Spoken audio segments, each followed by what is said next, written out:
Gucci today, a giant of luxury, massive stores, global factories, a logo recognized all over the world. But that's the Gucci of now. The Gucci that started it all looked nothing like this. And in this video, you'll experience it as if you were standing right there with him at the very beginning of his dream. Before the fame, before the runways, before the billion-dollar empire, it was just one man in a tiny workshop in Florence, crafting every piece by hand. No machines, no employees, no logo, just leather, skill, and relentless determination. Now we're taking you back to that very first workshop, to the birth of Gucci, and we'll show you with the true vintage vibe exactly how it was made. So sit back and enjoy the journey.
Guarda la qualità di questa pelle.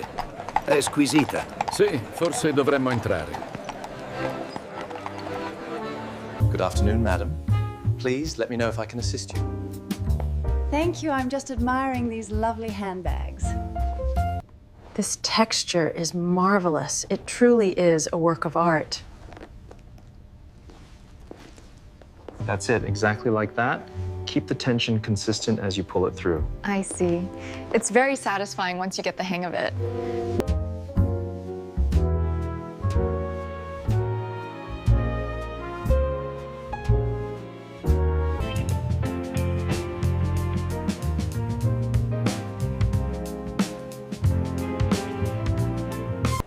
Here are the coins.